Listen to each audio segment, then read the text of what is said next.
Hello दोस्तों, I am Ram. I hope सब ठीक होंगे। तो स्टार्ट करेंगे आज का सेशन। आज का सेशन है क्या? आज की जो करंट अफेयर की सीरीज चल रही थी, यानी वीकली करंट अफेयर, और उसमें हम जनवरी का करंट अफेयर कर रहे थे। ठीक है। तो जनवरी के करंट अफेयर में हम लोग सीक्वेंस में 25 तक जनवरी का कर लिया था। तो 26 से लेकर के 31 जनवरी तक का अब जो करंट अफेयर है उसकी पूरी बातें इस क्लास में कवर हो जाएंगी और आपका जनवरी का करंट अफेयर फिनिश हो जाएगा। हाँ, एक बात जरूर है, इस महीने की क्लास में दो टाइप की क्लासें हो गई हैं करंट अफेयर की। पहली एक जो मैंने सीधे क्वेश्चन आंसर से कराई थी, है ना। लेकिन बाद में सोचा कि क्वेश्चन आंसर से क्या होगा, आपका कंप्रहेंशन तो वीक ही चला जाएगा। तो फिर आपको कंप्रहेंसिव क्लास दी जाने लगी, ये बात ध्यान दीजिएगा। तो आज की भी जो क्लास होगी वो कंप्रहेंसिव होगी, और आज की क्लास में 26 से लेकर के 31 जनवरी तक का जो भी करंट अफेयर होगा वो आपको मिल जाएगा। ठीक है। तो क्या करिएगा, या तो कॉपी पेन ले लीजिए जिससे आप नोट डाउन कर सकें, या तो आप स्क्रीनशॉट लेते जाइएगा, फिर बना लीजिएगा नोट्स। ठीक है। और मैं बता रहा हूं, इससे बाहर आपको नहीं पढ़ना है। जो एक एग्जाम की अप्रोच है, जो एक एग्जाम का तरीका है क्वेश्चन आने का, वो सारी चीजें कवर हो रही हैं और वो भी वेल कवर हो रही हैं। ठीक है।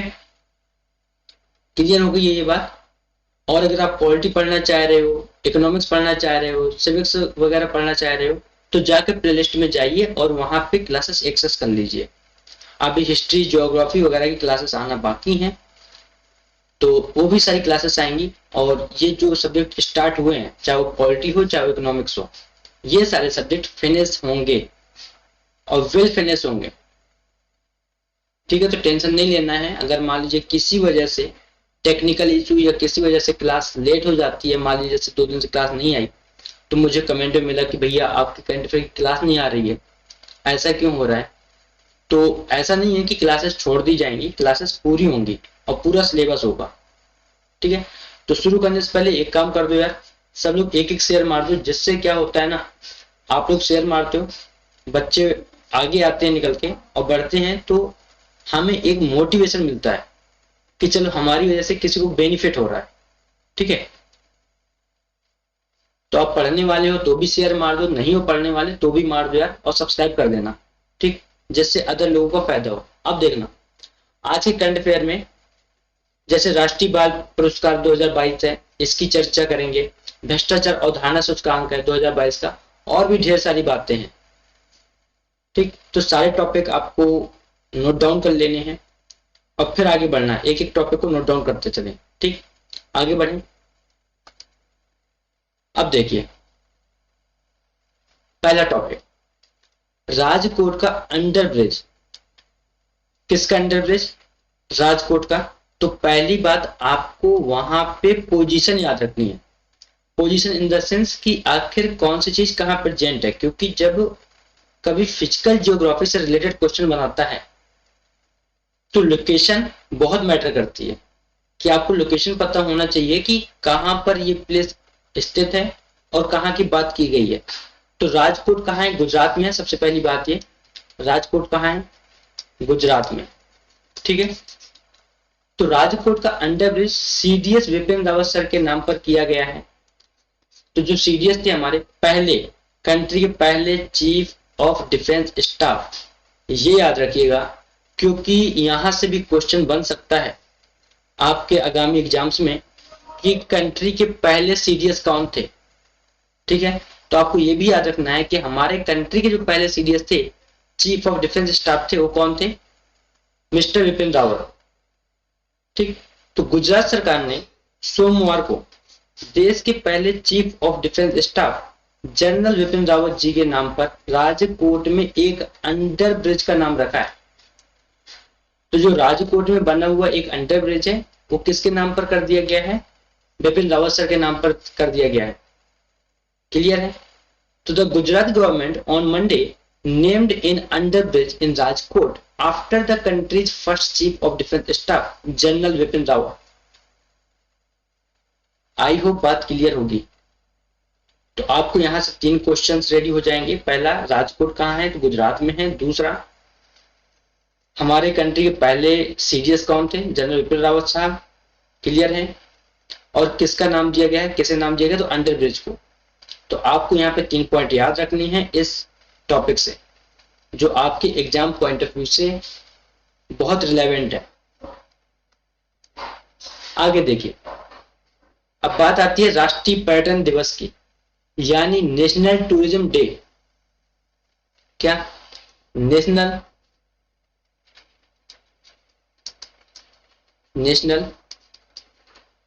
टूरिज्म डे, ठीक है।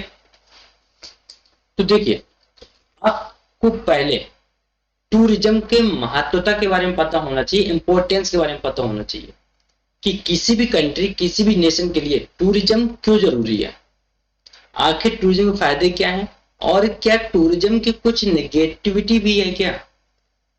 क्योंकि हर एक चीज के, आप कोई भी काम करने जाइए, आप केवल पॉजिटिव नहीं सोच सकते, आपको उससे रिलेटेड नेगेटिव पहलुओं को भी सोचना होगा, तभी आप एक बैलेंस एनालिसिस कर सकते हैं किसी भी चीज का।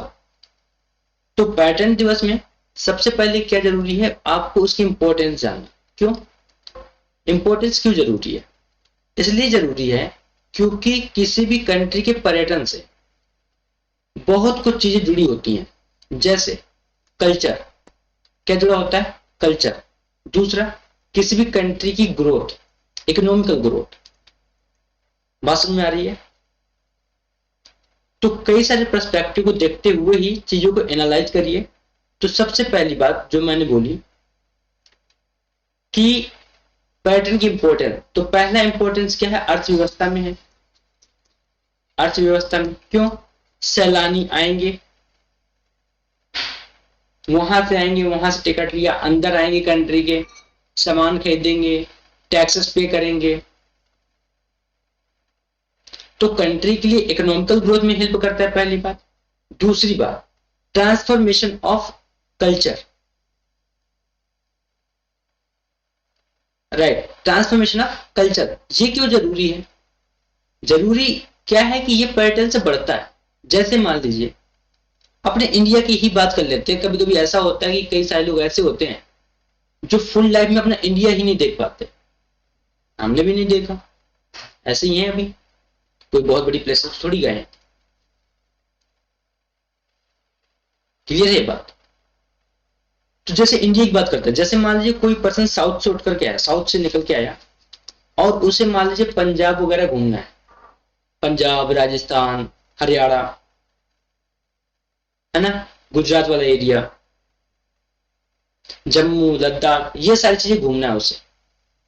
कहां से है? साउथ से, यानी तमिलनाडु, केरला, कर्नाटका, इन स्टेट से निकल के आया। अब देखो, जो नॉर्थ का कल्चर है और जो साउथ का कल्चर है, दोनों में डिफरेंस है, और एक बहुत छोटा गैप का डिफरेंस नहीं है, काफी बड़ा डिफरेंस है। क्लियर हो रही है बात? तो जब साउथ से निकल के आएगा, मान लो पंजाब में गया, अब पंजाब में क्या देख रहा है वो, कि पंजाब का खाना अलग है, पंजाबी जो खाना खाते हैं, वहां का पहनावा अलग है, वहां का डांस अलग है, वहां की लैंग्वेज अलग है, भाषा अलग है, बोलचाल की भाषा अलग है। यानी कि वो साउथ से आकर के अपने ही कंट्री के अंदर, नॉर्थ में एक स्टेट के अंदर इतनी सारी बातों पे डाइवर्सिटी देखता है, और वो डाइवर्सिटी लेकर के जाता है साउथ में फिर से, और साउथ में जाकर बताता है वहां ऐसा ऐसा होता है। तो क्या ट्रांसफॉर्मेशन हुआ कि नहीं हुआ? गया क्यों था? पैटर्न करने गया था, घूमने गया था। जम्मू कश्मीर गया, वहां भी ये सारी चीजें देखी, है ना, वहां का डांस अलग, क्लासिकल डांस अलग, क्लासिकल सॉन्ग अलग। क्लियर है ये बात? तो सारी चीजें उसने वहां भी देखी, और वहां से लेकर के कहा गया? साउथ में। जब वो तमिलनाडु लौटा, कर्नाटका, केरला लौटा, और बोला कि भैया नॉर्थ में ऐसा ऐसा होता है, मैंने इस स्टेट में ऐसा देखा है। तो ट्रांसफॉर्मेशन ऑफ कल्चर भी एक पैटर्न का बहुत अहम हिस्सा होता है। पैटर्न को केवल इतना याद कर लेना कि 25 जनवरी को मनाया जाता है, ये बहुत नहीं है। आप एक अच्छा आंसर तभी लिख सकते हो जब आपको उसके एस्पेक्ट्स एंड पर्सपेक्टिव दोनों क्लियर होंगे, और वो भी हर डायमेंशन में। आपको ईच एंड एवरी डायमेंशन में नजर बना के रखनी होगी।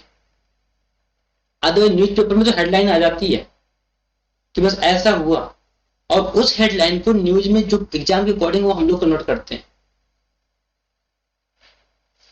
क्लियर है? ऐसे ही फिर जब नॉर्थ वाला साउथ में जाएगा तो भी वो सारी बातें यही देखेगा, और आकर के सारी बातें साउथ से ला करके कहा नॉर्थ में ट्रांसफर करेगा।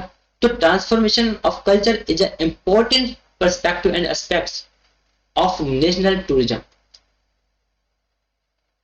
क्लियर?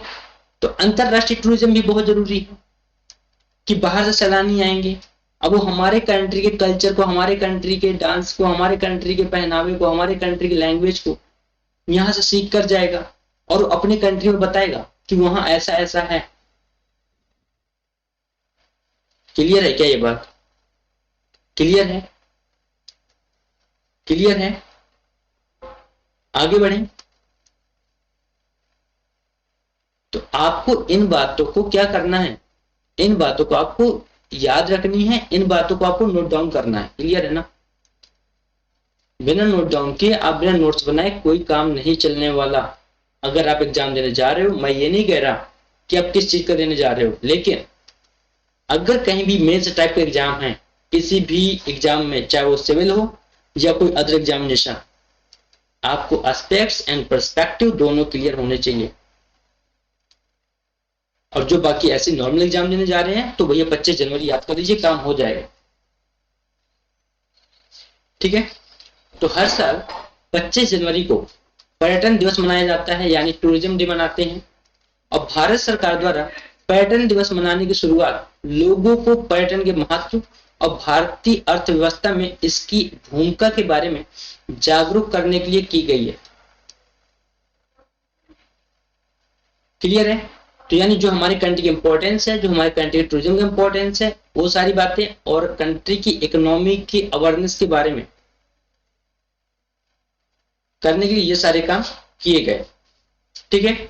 अब देखो, अगर इसमें हम विषय की बात करें कि इस साल की थीम क्या रही है, तो इस साल की थीम थी आजादी का अमृत महोत्सव। क्लियर है क्या ये बात? आजादी का Amrit Mahotsav. Tourism day is celebrated every year on 25th January. The government of India started celebrating Tourism Day to make people aware about the importance of tourism and its role in the Indian economy. Theme क्या थी? अमृत festival of independence. आगे बढ़े, चलिए next topic है राष्ट्रीय बाल पुरस्कार। क्या है? राष्ट्रीय बाल पुरस्कार। अब देखिए, राष्ट्रीय बाल पुरस्कार क्यों जरूरी है? कोई भी पुरस्कार हो, आपसे किसी भी पुरस्कार का क्वेश्चन पूछता है तो सबसे पहले आप उसके केवल एक पॉइंट को याद रखिए कि आखिर ये पुरस्कार दिया क्यों जाना है। अगर आपको कोई प्राइज देता है, कोई अगर सम्मानित करता है, तो क्यों करेगा? आपके अंदर कुछ हुनर होगा तब करेगा ना। तो आपको किस टाइप के हुनर में किस टाइप का पुरस्कार मिलेगा? किसी को पद्मश्री मिलेगा, तो किसी को पद्म विभूषण मिल रहा है, किसी को पद्म भूषण मिल रहा है। तो इसी तरह से क्या राष्ट्रीय बाल पुरस्कार है। तो राष्ट्रीय बाल पुरस्कार में क्या करना चाहिए? पहली बात आपको ये याद रखनी है कि ये मिलता कितने बच्चों को है, तो ये 29 बच्चों को मिलता है, हर साल मिलता है। ठीक है? और देखो, ये 6 श्रेणियों में जो उपलब्धि हासिल करते हैं, जो बच्चे जिनके अंदर एक असाधारण सी, आप बोल सकते हैं मेमोरी पावर है, एक असाधारण बच्चे हैं जो दुनिया से हटके हैं, जिनमें कुछ अलग करने की क्षमता होती है, उन बच्चों को क्या दिया जाता है? 6 श्रेणियों में पुरस्कार देते हैं। जैसे नवाचार हो गया, शिक्षा के क्षेत्र में हो गया, खेल के क्षेत्र में हो गया, कला और साहित्य के क्षेत्र में हो गया, रिसर्च की फील्ड में हो गया। क्लियर है ये बात? तो इन सारे बच्चों को राष्ट्रीय बाल पुरस्कार दिया जाता है। This year 29 children are being honoured with the national children's award This award is given to children who have achieved exceptional achievement in 6 categories. Clear है क्या? आगे बढ़े, नोट डाउन करते जाइएगा, बार बार बोल रहा हूं क्योंकि अभी पीपीटी नहीं मिल पाएगी क्योंकि टेलीग्राम चैनल अभी लॉन्च नहीं किया गया। बहुत जल्द लॉन्च होगा, आपको सारी पीपीटी मिल जाया करेंगी, डिस्क्रिप्शन लिंक दे दी जाएगी, आप ज्वाइन कर लीजिएगा।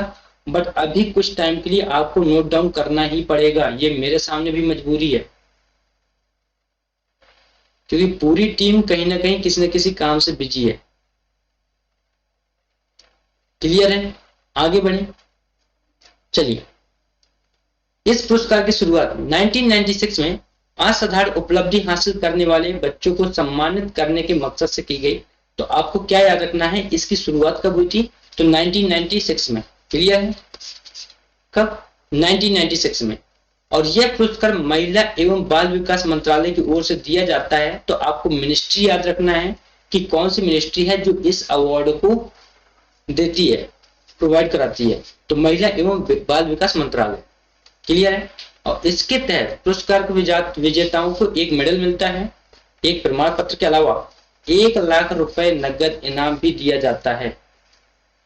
तो this award was instituted in 1996 with the aim of honoring children who have achieved exceptional achievements. This award is given by the Ministry of Women and Child Development. Under this, apart from a medal and a certificate, a cash reward of 1 lakh is also given to the award winners. Clear है? Clear है? आपको राशि या medal अगर याद ना हो तो कोई बात नहीं,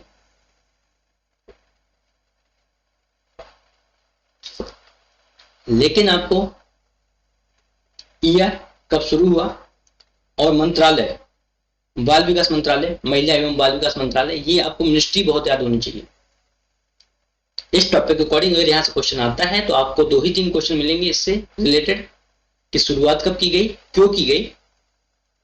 और हो सकता है अगर आप थोड़ा सा डेप्थ एग्जाम देते हो तो पूछ सकता है कि कितने श्रेणियों में दिया जाता है, या क्वेश्चन ऐसे बना देगा कि जो श्रेणियां हैं वो क्वेश्चन बना देगा निम्नलिखित में से बाल विकास पुरस्कार के लिए निम्नलिखित में कौन कौन सी श्रेणियां शामिल हैं, ये शामिल नहीं है। तो ऐसा क्वेश्चन पूछ सकता है। ठीक है? क्लियर है? तो इस बात को ध्यान दें, ऐसा क्वेश्चन पूछ सकता है कि हाँ कौन कौन सी श्रेणियां शामिल हैं या कौन कौन सी नहीं है। तो आपको इस बात को बहुत ध्यान देना है। ठीक है? क्लियर है क्या? आगे बढ़े। ये देखो, ये हमें चेक करना पड़ता है। रीजन होता है कि बार बार कभी कभी ऐसा होता है कि पूरी क्लास हो जाती है और पता चलता है बीच में वॉइस गायब हो गई, तो टेक्निकल इशू देखने पड़ते हैं। ठीक, अब देखिए 6 श्रेणियां कौन कौन सी हैं। पहली श्रेणी है हमारी इनोवेशन। कौन सी? इनोवेशन, यानी कि जिनके पास इनोवेटिव आइडियाज है। इनोवेशन मतलब आपके पास हमेशा ये नहीं होता, कुछ लोग ये बहाने बैठे रहते हैं कि इनोवेटिव करना है, इनोवेटिव करना है, लेकिन इनोवेटिव करने के लिए वो क्या करते हैं, आइडिया ही नहीं होता है ना। इनोवेशन मतलब ये नहीं होता कि आप कोई नई चीज बना कर रख लो। इनोवेशन मतलब होता है आपके पास कोई आइडिया है क्या जो सबसे डिफरेंट हो। जैसे मान लीजिए कोई बच्चा हो जिसके पास ये आइडिया हो वो कंट्री की ग्रोथ को कैसे बढ़ा सकता है, या कंट्री के सस्टेनेबल रिसोर्सेज को या सस्टेनेबल डेवलपमेंट के लिए क्या क्या उपाय किए जा सकते हैं। अगर उसके पास आइडियाज हैं तो गवर्नमेंट को बताए, गवर्नमेंट को बता सकता है। और अगर गवर्नमेंट को अच्छे लगे, उसका सजेशन अच्छा लगा, तो गवर्नमेंट उसके साथ एप्रिशिएट करेगी। क्लियर है? तो इसका मतलब ये नहीं है कि इनोवेशन के लिए वो जंगल लगाए, मैंने जंगल लगा दिया बस रिसोर्सेस ग्रो कराऊंगा, है ना। तो इनोवेशन मतलब आइडियाज होता है, आइडिया है कि आपके पास। दूसरा है सामाजिक कार्य, सोशल वर्क। सामाजिक कार्य, अब कैसे सामाजिक कार्य? आप देखिए हर एक इंसान बोलता है, हर एक बच्चा बोलता है मुझे देश सेवा करनी। क्या करनी है? देश सेवा। देश सेवा जिन्होंने बहुत देखने को मिलता है। तो आप अपने लेवल से भी देश सेवा कर सकते हैं। अगर किसी आप बूढ़े इंसान को या किसी आप एक ऐसा इंसान जो चलने में एबल नहीं है उसे रोड क्रॉस भी करा रहे ना, तो भी देश सेवा सामाजिक वर्क है, सोशल वर्क है। बस मैटर करता है आपकी सोच कहां पर है। अब आपने बूढ़ा इंसान देखा नहीं, कुत्ते लगा दिए पीछे, है कि नहीं? तो समाज सेवा नहीं है ना, वो सामाजिक कार्य है ना, वो सोशल वर्क है। सोशल वर्क क्या है? आपने उन्हें रोड क्रॉस कराई, आपने उन्हें चौराहा क्रॉस कराया, इससे सोशल वर्क। और ये छोटे छोटे काम आप कहीं भी कर सकते हैं। इतनी गर्मियां आ रही हैं, बहुत सारे बच्चे आपको रोड पे दिखते हैं जिनके पैरों में स्लीपर नहीं होती। यार पिज्जा खाने से अच्छा है आप उन्हें 10-50 रुपए स्लीपर दिला सकते हो, राइट? तो ये भी सोशल वर्क का पार्ट है। तो आप हर जगह से जहां पे आप खड़े हो वहां से सोशल वर्क कर सकते हो। नेक्स्ट कैटेगरी है शिक्षा, एजुकेशन। क्लियर है? तो आप जिस सब्जेक्ट में ठीक ठाक हो, कोई बच्चा वीक है क्लास में, आप उसकी हेल्प कर दीजिए। बात समझ में आ रही है? जैसे मान लीजिए आपको लगता है कि हमारी क्लास एग्जाम के पॉइंट ऑफ व्यू से रिलेवेंट है, हमारी क्लास एग्जाम के लिए कंटेंट अच्छा है, एग्जाम में काम आ सकती है, आपको चीजें समझ में आ रही है, आपके लिए अंडरस्टैंडेबल है, तो यही क्लास दूसरे के लिए भी अंडरस्टैंडेबल हो सकती है, आप शेयर कर सकते हो, सोशल वर्क है। क्यों? आप एजुकेशन प्रमोट कर रहे हो। क्लियर है क्या? क्या कर रहे हो? एजुकेशन प्रमोट कर रहे हो आप उसमें सहभागिता निभा रहे हो। एजुकेशन मतलब ये नहीं कि आप आकर के बैठ के क्लास ही लें तभी आप एजुकेशन प्रमोट कर रहे हो। एजुकेशन प्रमोशन का मतलब होता है कि आप किसी अदर थ्रू भी एजुकेशन प्रमोट कर सकते हो। क्लियर है? नेक्स्ट बात है खेल। खेल की फील्ड में, ठीक। नेक्स्ट है arts and culture. Art and culture यानी कि आप अपने साहित्य को, आप अपनी कला को बचा के रखें, देश की संस्कृति को बचा के रखें, प्रोटेक्ट करें, है ना? सारी जिम्मेदारी यूनेस्को की नहीं है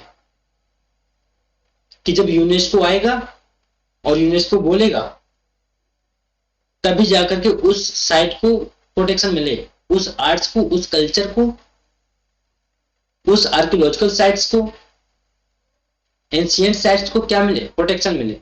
ये हमारी जिम्मेदारी भी है। हम बच्चे हैं, हम लोग अवेयर कर सकते हैं।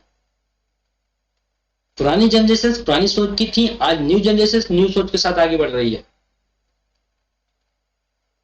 तो इसका मतलब ये नहीं है कि आप पुरानी जनरेशन को पूरी तरह से ब्लेम कर दो। क्लियर है? आप अवेयरनेस फैलाओ कि हमें साइट्स नहीं तोड़नी, हमें प्रोटेक्ट करना है। तो इस बात को भी ध्यान में रखा जाए तो भी आप इन 6 कैटेगरी में आओगे। और नेक्स्ट है बहादुरी का, यानी ब्रेवरी का। जैसे आजकल होता क्या है, रोड में किसी का एक्सीडेंट हुआ है ना, वहां पे 50 कैमरे तन जाते हैं, 50